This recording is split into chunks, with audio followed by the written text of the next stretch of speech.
Hi friends, welcome to VS creative ideas. ఈరోజు ఈ వీడియోలో మనం బో ఎలా స్టిచ్చింగ్ చేయాలో నేర్చుకుందామండి. దీన్ని మనం హెయిర్ క్లిప్గా యూజ్ చేసుకోవచ్చు. అలాగే బ్లౌజ్కి పెట్టినట్టయితే బ్లౌజ్ లుక్కే మారిపోతుందండి. ఫస్ట్ అయితే 10 ఇంచుల పొడవు 6 ఇంచుల వెడల్పుతో ఒక క్లాత్ అయితే తీసుకోవాలండి. ఈ క్లాత్ని ఇలా ఫోల్డ్ చేసుకుని సెంటర్కి మార్కింగ్ చేసుకోవాలి. అలాగే రెండు వైపులా అంచుని ఇలాగా రాంగ్ సైడ్కి డబుల్ ఫోల్డ్ చేసి స్టిచ్ చేసుకోవాలండి. మనం దీన్ని సెంటర్ కూడా జాయిన్ చేసుకోవచ్చు. ఇలా అయితే ఈజీగా ఉంటుందన్నమాట. ఇలా 2 సైడ్స్ కూడా ఫోల్డింగ్ చేసి స్టిచ్ వేసుకోవాలి. ఇలా స్టిచ్ చేసుకున్న తర్వాత ఇది వచ్చేసి రాంగ్ సైడ్ అనమాట. మనకి రైట్ సైడ్ లోపలికి ఉండేలా చూసుకుని క్లాత్ని ఇలా రాంగ్ సైడ్కి మధ్యలో మనం సెంటర్ కటింగ్ పెట్టుకున్నాం కదా, అక్కడికి మనం ఫోల్డింగ్ చేసిన ఎడ్జెస్ వచ్చేలా ఫోల్డ్ చేసుకోవాలి.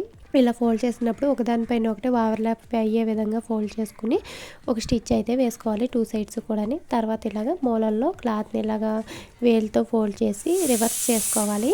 అప్పుడు మనకి చివర మూలలు అనేవి కరెక్ట్గా వస్తాయి అన్నమాట.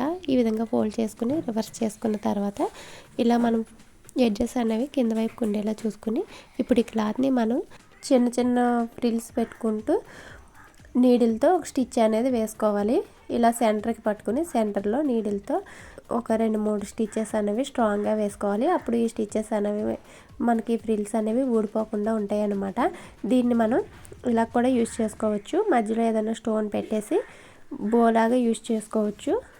అలాగే ఇప్పుడు మనం దీనికి సెంటర్లో వేసుకోవడానికి 4 ఇంచులు పొడవు 2 ఇంచుల వెడల్పుతో ఒక క్లాత్ అయితే తీసుకుని ఇలా ఫోల్డ్ చేసి పాదం వెడల్పుతో స్టిచ్ వేసుకున్న తర్వాత చివరన నీడిల్లోకి 4 వరుసలు దారం ఎక్కించుకుని చివరన స్టిచ్ అనేది స్ట్రాంగ్గా వేసుకుని ఇలా రివర్స్ చేసుకోవాలి.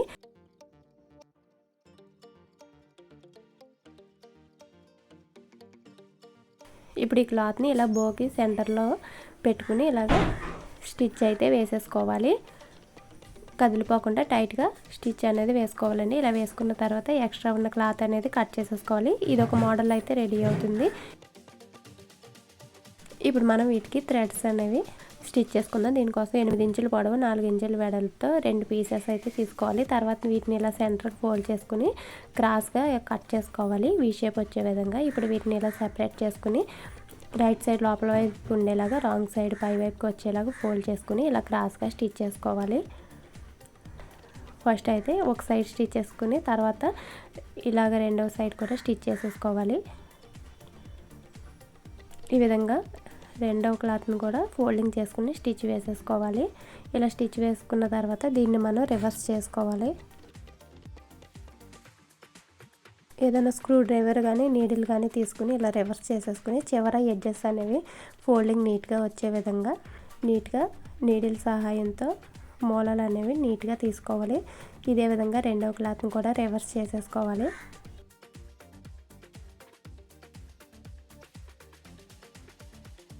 ఇప్పుడు వీటిని మనం ఇలా క్రాస్గా పెట్టుకుని ఒక స్టిచ్ అయితే వేసుకోవాలి. ఇది లెంత్ అనేది మన ఇష్టాన్ని బట్టి ఉంటుందండి. ఇవి ఎక్కువ లెంత్ కావాలంటే ఎక్కువగా పెట్టుకోవచ్చు, షార్ట్గా కావాలంటే షార్ట్గా పెట్టుకోవచ్చు. ఇలా సెంటర్ స్టిచ్ వేసుకున్న తర్వాత ఇప్పుడు ఈ బోని ఈ థ్రెడ్స్కి సెంటర్లో పెట్టి స్టిచ్ వేసేసుకోవాలి. మనం ముందు జాయిన్ చేసుకున్న క్లాత్ ఉంది కదా, ఆ క్లాత్ని ఇలా ఈ థ్రెడ్స్కి జాయిన్ చేసేసుకోవాలి. ఇలా జాయిన్ చేసేసుకున్న తర్వాత ఎక్స్ట్రా ఉన్న క్లాత్ కట్ చేసేసుకుని ఇంకా ఎక్స్ట్రా ఉన్న క్లాత్ని ఇలా లోపల వైపుకి ఫోల్డ్ చేసి స్టిచ్ వేసేసుకుంటే నీట్గా ఉంటుంది. ఇప్పుడు దీన్ని మనం హెయిర్ క్లిప్ పెట్టుకుని హెయిర్ క్లిప్ లాగా యూజ్ చేసుకోవచ్చు. బ్లౌజ్కి డిజైన్ చేసుకోవాలన్నప్పుడు ఇలా బ్యాక్ సైడ్ పెట్టి స్టిచ్ వేసేసుకుంటే చాలా బాగుంటుంది. చూసారు కదండి, దీంతో అయితే బ్లౌజ్ లుక్కే మారిపోతుంది. వీడియో నచ్చితే లైక్ చేయండి. ఛానల్ ఫస్ట్ టైం చూస్తున్నట్టయితే తప్పకుండా సబ్స్క్రైబ్ చేసుకోండి. Thank you for watching.